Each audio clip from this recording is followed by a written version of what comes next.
धनुष यज्ञ में प्रभु पधारे, अंदर गए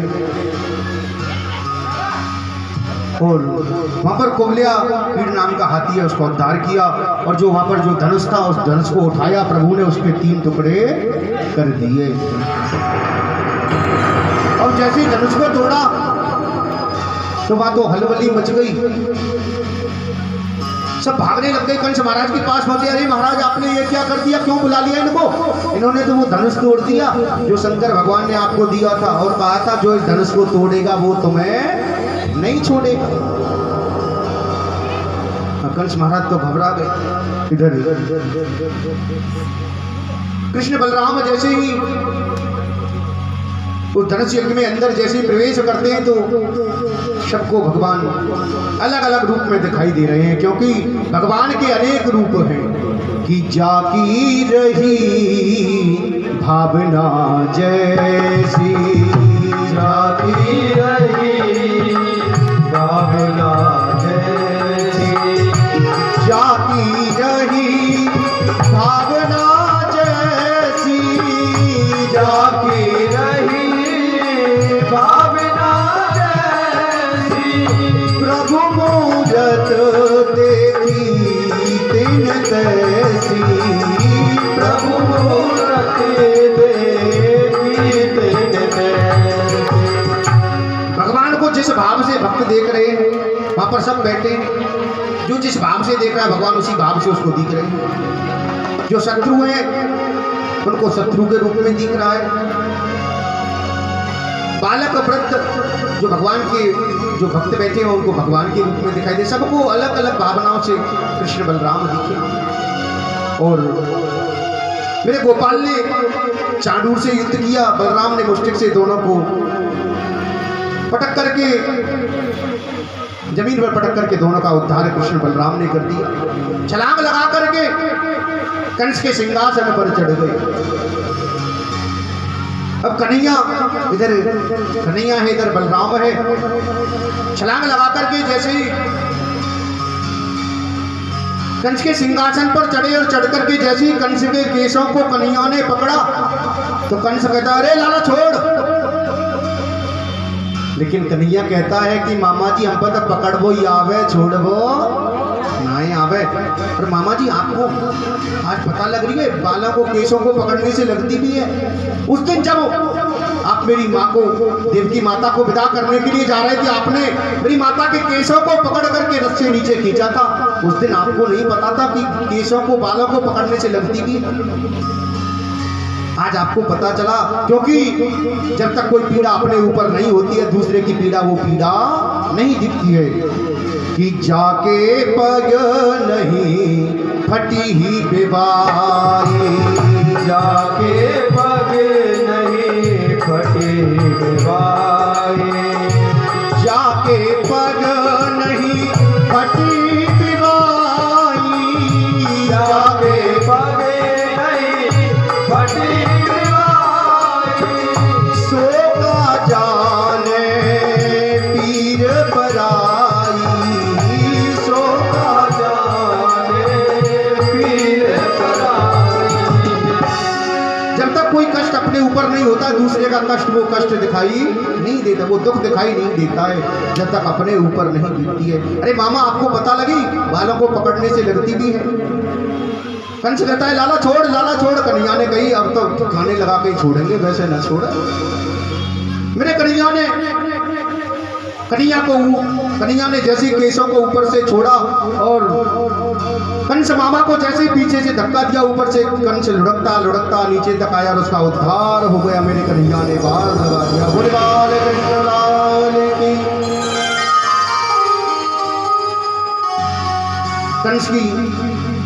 कंस के जो भाई हैं, 4 भाई थे, उनका भी उद्धार हो गया। कंस की जो पत्नियां रुदन करती हुई आई, मेरे गोविंद ने आत्मोपदेश लिया। नाना अग्रसेन को राजगद्दी पे विराजमान किया और जाकर के अपने माता पिता वसुदेव देवकी जी को जेल से बाहर निकाला, उनके चरणों में प्रणाम किया कि अभिवादन शीलस्य नित्यम वृद्धोपि सेवना चत्वारि तस्य वर्धन्ते आयुर्विद्या यशोबलम्। अपने माता पिता के चरणों में प्रणाम किया। आज कन्हैया ने सभी ब्रजवासियों को विदा कर दिया कि जाओ, मैं जल्दी आने की चेष्टा करूंगा, जल्दी आऊंगा, आप जाओ। गोपाल सभी जो छोटा सा सखा उंगली पकड़ के कन्हैया की चल रहा था, वो रोने लग गया। कन्हैया तू ये क्या कह रहा है? हम तो तेरे बिना एक सेकंड नहीं रह सके, एक पल नहीं रह सके। लेकिन कन्हैया ने कहा कि आप जाइए, मैं जल्दी से जल्दी आने की प्रयत्न करूंगा। आज कन्हैया ने सबसे कह दिया कि तुम जाओ। नंद बाबा सभी ब्रजवासी सभी चले गए। आज मैया देवकी ने लाला को सुंदर श्रृंगार करो, स्नान करायो और जनेऊ संस्कार कराया। उसके बाद में कन्हैया को गोकुल में पढ़ने के लिए भेजा। गुरुकुल में पढ़ने के लिए गए। वहां पर सभी विद्याओं को कन्हैया ने सीखा और वहां सुदामा से मित्रता हुई। गुरुदेव के मरे हुए पुत्र को लाकर के यमपुरी से लाकर के कन्हैया ने प्रदान किया और पंचजन नाम के राक्षस को मार करके पांचजन नाम का शंख प्राप्त किया। सुदामा को गले लगा करके मेरे कन्हैया मथुरा आ गए। सुदामा से कहा कि आप कभी मेरे से मिलने आना कर। सुदामा ने कहा मैं प्रयत्न करूंगा। कन्हैया जब से गुरुकुल में पढ़ के आए हैं, घर में बिल्कुल मन नहीं लगता। हर समय किशोरी श्री राधा जी की याद करते हैं, गोपियों की याद करते हैं। एक दिन माता देवकी ने अपने हाथों से भोजन बनाया। भोजन की थाली लेकर के जैसे कन्हैया के पास गई तो माता को देखते ही माता देवकी को जैसे ही देखा, भोजन की थाली हाथ में देखी तो कन्हैया को मैया यशोदा की याद आ गई। कन्हैया रोने लगी तो देवकी वसुदेव जी के पास में आई कि आज मैं बड़े प्रेम से कन्हैया के लिए भोजन बना करके लेकर के ले गई, लेकिन कन्हैया तो मुझे देखते ही रोने लगी। क्या बात है पता नहीं। लेकिन वसुदेव जी कहते हैं कि मैं भी लाला से ज्यादा माफिक नहीं हूं, क्योंकि ज्यादा समय लाला मेरे पास भी नहीं रहा। उसी समय वहां पर उद्धव जी का आगमन हुआ। उद्धव जी आए। उद्धव को वसुदेव देवकी ने कन्हैया के पास भेजा। कन्हैया से जाकर के पूछ क्यों रोता है, क्या बातें हैं? उद्धव जी जैसे कन्हैया के पास में गए, उद्धव जी ने कहा कन्हैया क्या बातें हैं, क्यों चिंतित हो? तो कन्हैया एक ही बात कहते हैं, उद्धो मुई बिज प्रसरत नहीं। मैं बहुत याद नहीं करता, लेकिन मैं तो ब्रज को भूल नहीं पा रहा। उन गोपियों को, उन राधा रानी को कैसे भूलूं, मैया यशोदा को कैसे भूलूं? एक मिनट में आंखों से ओझल हो जाता, कहीं दूर चला जाता तो मैया दौड़ लगा देती, मुझे कुछ हो जाता तो सभी गोपियां इकट्ठा होकर के सभी ज्योतिषियों को बुला लेती, मुझे झाड़ा लगवाती, ये करती। उस प्रेम को मैं कैसे भूलूं? कि उधो मोहे ब्रज बिसरत नाही, कि हंस सुतामो सुंदर कलरव और कुंजन की छाही। उधो मोहे ब्रज बिसरत नाही। उधो मैं बार बार भूलने का प्रयास करता हूं, लेकिन नहीं भूल पाता। उद्धव आप एक ऐसा काम करो, आप वृंदावन जाओ और जाकर के देख के तो आओ मेरी राधा रानी, किशोरी श्री राधे, गोपियां, माता यशोदा सब कैसे, एक बार मिलके तो आओ। क्योंकि मैं तो कह के आया था मैं परसों आ जाऊंगा, लेकिन बरसों बीत गए, तुम जाओ। लेकिन उद्धव तो बड़ा अभिमानी था। कन्हैया से कहा मैं जाऊंगा तो सही, लेकिन मैं 1 घंटे से ज्यादा वहां रुकूंगा नहीं। वो ब्रजवासी है, वो मेरी भाषा को क्या समझेंगे। लेकिन कन्हैया ने कहा उद्धव तुम जाओ तो सही, आप 1 घंटे में आओगे या 7 महीने में वापस आओगे, ये तो समय ही बताएगा, आप जाओ। लेकिन उद्धव आप मेरी कारी जो चुन रही है इसको ओढ़ करके जाओ, कारी कमरिया। क्योंकि हमारे जो ब्रजवासी किसी से बात करना पसंद नहीं करते, मेरे जो सखा हैं। लेकिन जब वो आप मेरी इस कारी कमरिया को ओढ़ करके जाओगे तो आपको वो पहचान लेंगे कि आप मुझसे मिलकर के आए तो आपसे वो बात करेंगे। और उद्धव जी रथ में बैठ गए और वृंदावन की तरफ रथ का मुख कर दिया। उद्धव जी रास्ते में जा रहे हैं। कन्हैया ने अपनी मोर पंख भी उद्धव के लगा दी कि जिससे ब्रजवासी इसको मेरे सखा पहचान तो ले। अब जब से कन्हैया गए हैं तो गोपियों ने मथुरा जाना बंद कर दिया, माखन बेचना बंद कर दिया। और गोप वाले गोपी सब क्या करते हैं, सखा क्या करते हैं, जब से कन्हैया गया है मथुरा वाला जो रास्ता है उस पे आकर के बैठ जाते हैं। क्या पता कन्हैया को हमारी याद आ जाए, क्या पता कन्हैया आ जाए। आज जैसे ही सभी गोप वालों ने सामने से एक रथ को आते हुए देखा है तो सभी गोप वालों ने दौड़ लगा दी, मेरा कन्हैया आ गया, मेरा कन्हैया आ गया, मेरा कन्हैया। सभी दौड़ पड़े, लेकिन जैसे ही रथ के पास में पहुंचे तो रथ में तो और किसी को बैठे देखा। सभी सखा कहते हैं, अरे कन्हैया इतने दिनान के बाद याद आई, पर वाकई बाद भी इतने और किसी को भेज दिया। उद्धव जी कहते हैं, मैं कृष्ण का मित्र हूं उद्धव, मुझे कन्हैया ने आपके पास भेजा है। सभी कहते हैं, कन्हैया तू कैसो निष्ठुर है, तने एक सेकंड हमारे बिना रहनो ना ही सीखो और आज तो याद आई तो सखा को भेज दियो। वारे कन्हैया। उद्धव जी कहते हैं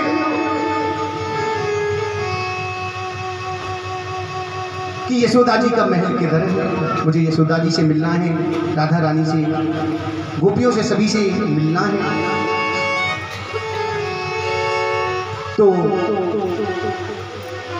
सखाओं ने कहा कि यशोदा जी का महल का रास्ता बताना इतना जरूरी नहीं है, ये जो जल प्रवाह हो रहा है, जल बह रहा है, इसके सहारे सहारे आप चले जाओ, यशोदा जी के महल पर पहुंच जाएंगे, क्योंकि ये कोई पानी नहीं बह रहा। जिस दिन से कन्हैया गए उस दिन से माता यशोदा, गोपियां, राधा रानी सभी रुदन करती हैं, उनके नेत्रों का ये जल है। उद्धव की पहली सीढ़ी खिसक गई कि कन्हैया को जाए तो कितने वर्ष हो गए। उस दिन से ये रोते हैं, देखो। और उद्धव जी महाराज यशोदा जी के महलों की तरफ जा रहे हैं और जैसे ही उस जल का अंत हुआ, यशोदा जी के महल में जैसे ही पहुंचे, उद्धव जी ने जाकर के यशोदा के चरणों में प्रणाम किया। तो मैया ने कहा, लाला थोड़ा आराम से बोल, कन्हैया पल्ला में सो रहे हो, मैं जग जाएगा। आज बहुत परेशान करी जब सोयो है, कभी माखन मांगो, कभी चंदा मांगे, कभी बहू मांगे, मैंने बड़े कष्ट से सुलायो है। उद्धव ने सोचा, जिस कन्हैया को मैं मथुरा छोड़ करके आया हूं, मैया कह रही है वो कन्हैया पल्ला में सो रहा है। जैसी मैया उद्धव जी को पकड़ करके लेकर के गई, जैसी पल्ला के पास पहुंची, धड़ाम से गिर पड़ी। अरे उद्धव, ये वही पल्ला है जहां पल्ला में मैं कन्हैया को सुलाया करती थी। उद्धव जी के ज्ञान की दूसरी सीढ़ी खिसक गई।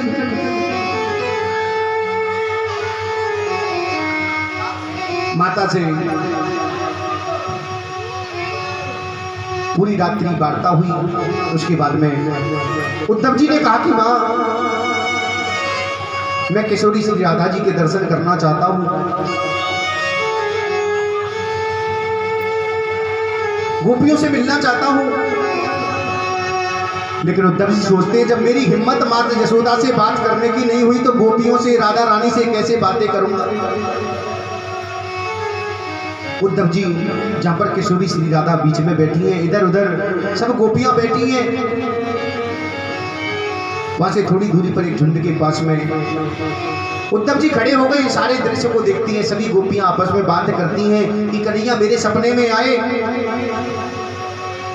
माखन चुरा के भागने लगे तो मैंने पकड़ लिए, लेकिन जैसे ही पकड़े मेरी आंखें खुल गई, कन्हैया नहीं दिखी। सब अपने अपने सपने की बातें बतला रही है। एक गोपी कहने लगी, किशोरी जी क्या आपको कभी स्वप्न में कभी कन्हैया नहीं दिखता? तो श्री राधे कहती है, गोपियों सपना कब आता है? सपना आता है जब सोते हैं। लेकिन जिस दिन से कन्हैया गया है मेरी तो बैरन निद्रा कोई चुरा करके ले गया, उस दिन से तो मैं सोई भी नहीं हूँ। सपना देखूं कैसे? और सपना देखती नहीं हूँ तो बताऊं कैसे? उद्धव जी सोचते हैं कि कन्हैया इतने दिनों का गया, राधा जी उस दिन से सोई नहीं। उसी समय एक काला भौरा वहां पर आया, भौं भौं करने लगा।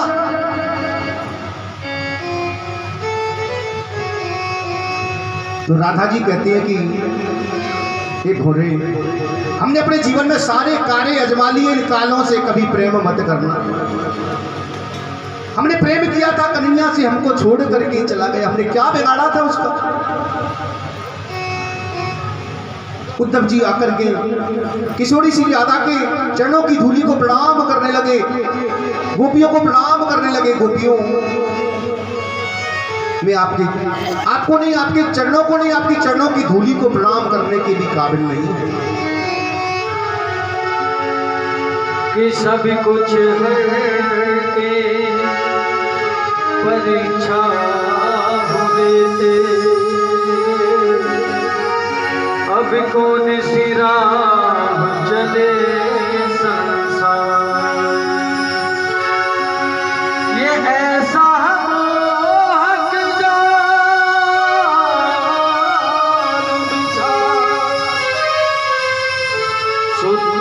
कर रह गई वो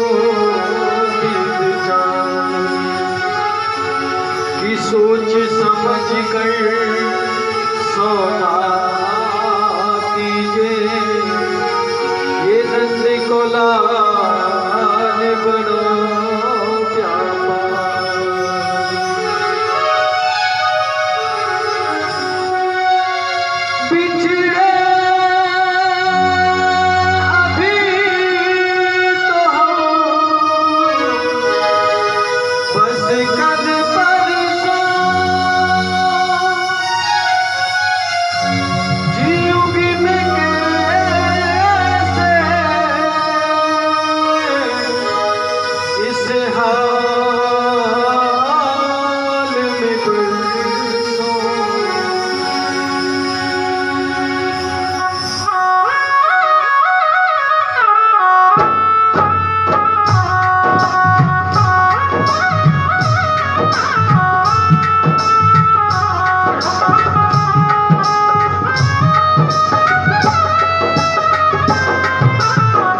पंछी बिछड़ गए मिलने से पहले। लिखने वाले लिख आए, लिखने वाले लिख आए, मिलन के बाद बिछोड़े। ऐसा होने तुझ जाना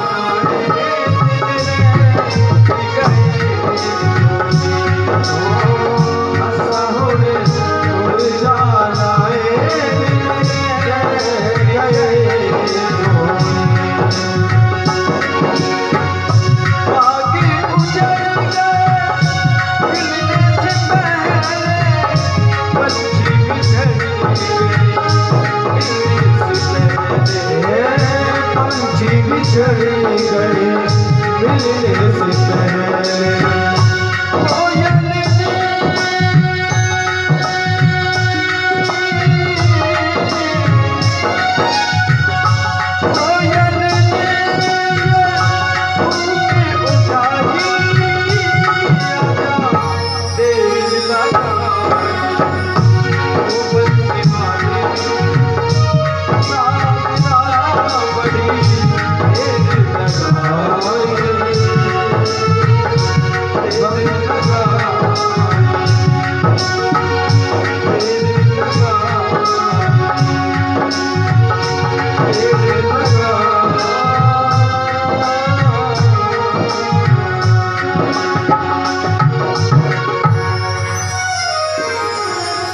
उद्धव ने गोपियों की श्री राधा की चरणों को